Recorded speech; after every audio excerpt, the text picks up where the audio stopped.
بسم اللہ الرحمن الرحیم السلام علیکم ورحمۃ اللہ وبرکاتہ۔ ناظرین کرام، نماز اسلام کا چہرہ ہے۔ نماز سے انسان پہچانا جاتا ہے کہ یہ مسلمان ہے یا غیر مسلم ہے۔ لیکن افسوس کی بات یہ ہے کہ ہمارے برادران نے وہ طریقہ نماز جو رسول خدا صلی اللہ تعالیٰ علیہ وآلہ وسلم دے کر گئے تھے، اس میں انہوں نے جو ہے وہ تبدیلیاں کرنے کی جو ہے وہ کوشش کی ہے، اور کچھ جگہ پہ انہوں نے جو ہے وہ تبدیلیاں کر دی۔ سب سے بڑا مسئلہ کہ نماز کے حالت قیام میں یہ لوگ جو ہے وہ ہاتھ باندھ لیتے ہیں۔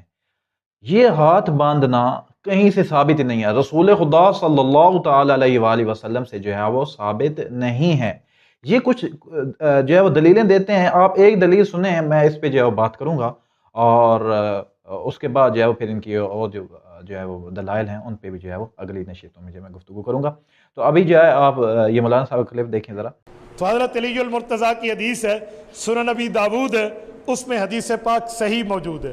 حضرت علی المرتضیٰ فرماتے ہیں ان من السنہ وضع الکف علی الکف فی الصلاۃ تحت السرہ۔ فرمایا سنت رسول اللہ کی یہ ہے، نماز میں دایاں ہاتھ اوپر بایاں ہاتھ نیچے، اور ان دونوں کو تحت السرہ ناف کے نیچے رکھو۔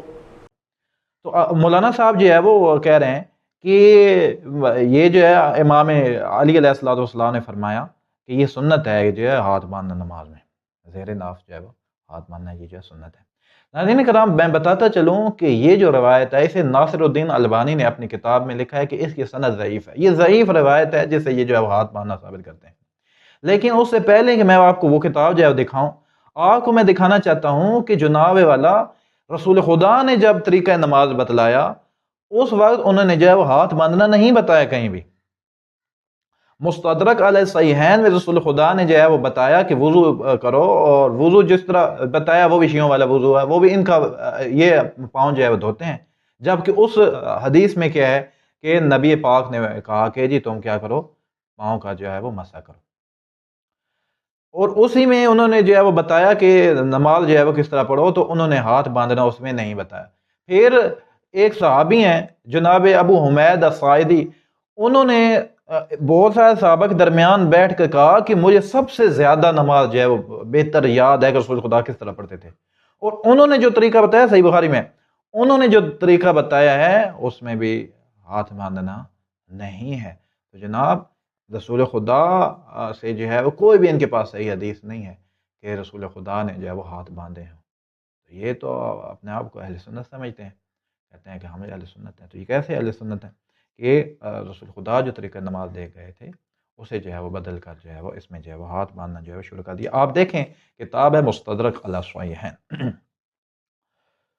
فقال رسول اللہ صلی اللہ علیہ وسلم انها لا تتم صلاة احد حتی یسبغ الوضوء کما امرہ اللہ عز وجل۔ رسول خدا نے فرمایا کہ کسی بندے کی جو ہے وہ اس وقت تک نماز کامل نہیں ہے، نماز کی تمام نہیں ہے جب تک وہ ایسے وضو نہ کرے، ایسے وضو جو ہے وہ نہ کرے جس طرح اللہ نے حکم دیا۔ کیا اللہ نے حکم دیا؟ آپ دیکھیں، فرماتے ہیں یغسل وجہہ ویدیہ الی المرفقین ویمسح راسہ ورجلہ الی الکعبین، کہ منہ اور ہاتھوں کا تو دھونا ہے، لیکن مسح کرنا ہے کہ سر کا بھی مسح کرنا ہے اور رجلین پاؤں کا بھی مسح کرنا ہے۔ جس اللہ نے قرآن میں یہ طریقہ وضو جو ہے وہ اسے کیا کہتے ہیں بیان کیا۔ کیونکہ ہمارے وضو پر گفتگو نہیں ہے، اس پہ جو ہے ہماری آپ گفتگو دیکھیں گے انشاءاللہ۔ تو آگے دیکھیں، رسول اللہ فرماتے ہیں ثم یکبر، پھر کیا ہے کہ انسان جو ہے وہ تکبیر کہے، اور اس میں جو ہے وہ اسے کیا کہتے ہیں اللہ کی حمد بجا لائے، قرآن مجید میں سے کچھ جو ہے وہ ایسا پڑھے۔ پھر کیا کرے؟ ثم یکبر ویرکع یضع کفیہ علی رکبتیہ۔ یہ کہاں پر ہے؟ اس میں کہا کہ تکبیر کو اس کے بعد یہ چیزیں پڑھ کے پھر جو ہے وہ رکوع کرو۔ ہاتھ باندھنا کدھر گیا؟ جناب ہاتھ باندھنا ہے ہی نہیں۔ ہاتھ باندھنا اگر ہوتا تو رسول خدا صلی اللہ علیہ وآلہ وسلم جو ہے وہ بیان کرتے۔ اچھا، یہ جو ہے وہ مستدرک علی الصحیحین ان کے امام حاکم کتاب ہے، اور یہ لکھتے ہیں کہ یہ بخاری و مسلم کی شرط پہ جو ہے وہ یہ حدیث جو ہے وہ صحیح۔ اچھا، آپ آگے دیکھیں صحیح بخاری۔ صحیح بخاری میں جناب ابو حمید الصاعدی کہتے ہیں لوگوں کو کہ جی میں آپ کو طریقہ بتاتا ہوں، اور انہوں نے ایک دعویٰ کیا، کیا کہتے ہیں؟ انا کنت احفظکم لصلاۃ رسول اللہ، میں تم سب سے زیادہ میں جانتا ہوں رسول خدا کی نماز کیسی تھی، میں جانتا ہوں۔ اچھا، کہتے ہیں کہ میں نے انہیں دیکھا اذا کبر جعل یدیہ اذا منکبیہ، کہ وہ جو ہے وہ جب تکبیر کہتے تھے تو اس وقت کیا کرتے تھے؟ اپنے جو ہے وہ شانوں تک جو ہے وہ ہاتھوں کو جو ہے وہ بلند کرتے تھے۔ وَإِذَا ذَكَى أَمْكَنَ يَدَيْهِ مِنْ رُكْبَتَيْهِ، اور جب وہ رکوع کرتے تھے تو وہ جو ہے وہ ہاتھوں کو جو ہے وہ گھٹنوں پر جو ہے جما لیتے تھے۔ حضرت ابو عمیر ساعدی، آپ تو کہہ رہے ہیں کہ آپ کو بہترین طریقہ، سب سے زیادہ اچھا طریقہ یاد ہے، تو ہاتھ باندھنا کدھر گیا درمیان سے؟ آپ نے تکبیر کہی، تکبیر کہنے کے بعد آپ رکوع پہ پہنچ گئے، درمیان میں ہاتھ باندھنا کدھر ہے؟ جناب عرض یہ ہے کہ ان کے پاس کوئی رسول خدا سے صحیح حدیث نہیں ہے کہ رسول خدا نے ہاتھ نماز میں باندھے، نہیں ہے۔ میں آپ کو جو ہے وہ صحیح بخاری کی ایک شرح دکھاتا ہوں ابن بطال کی۔ وہ کہتے ہیں کہ ایک بہت بڑا گروہ جو ہے وہ ارسال الیدین کا قائل تھا کہ نماز میں ہاتھ جو ہے وہ کھولنے، وہ پھر فہرست گناتے ہیں۔ وہ کیا کہتے ہیں؟ کہتے ہیں ابن زبیر ہیں، حسن بصری ہیں، سعید ابن مسیب ہیں، اور کہتے ہیں کہ سعید ابن جبیر نے جو ہے وہ دیکھا ایک بندے کو، وہ نماز پڑھ رہا تھا، اس نے ایک ہاتھ کو دوسرے ہاتھ کے اوپر جو ہے وہ رکھا ہوا تھا، تو کیا کیا؟ فَذَهَبَ فَفَرَّقَ بَيْنَهُمَا، وہ پاس گئے اور انہوں نے اس کا ہاتھ جو ہے وہ علیحدہ کر دیا، وہ ہاتھ کھلوا دیا اس نے۔ اگر نماز میں ہاتھ باندھنا جائز ہوتا، صحابی رسول کو کیا ضرورت ہے؟ اگر نماز میں ہاتھ باندھنا جائز ہی ہوتا تو کیا ضرورت تھی ہاتھ کھلوانے کی؟ نہیں جناب، ہاتھ باندھنے کی اجازت ہی نہیں ہے مکتب اہل بیت میں۔ میں اگلی نشست میں جو ہے مکتب اہل بیت کا جو نظریہ جو دکھاؤں گا احادیث سے، وہ ہاتھ باندھنے کے متعلق کیا کہتے ہیں۔ ہاتھ باندھنا کہیں سے ثابت ہی نہیں ہے۔ اچھا، اب آ جائیے اس حدیث کی طرف جو مولانا کہہ رہے ہیں کہ امام علی علیہ السلام نے جو ہے وہ اس طرح کہا۔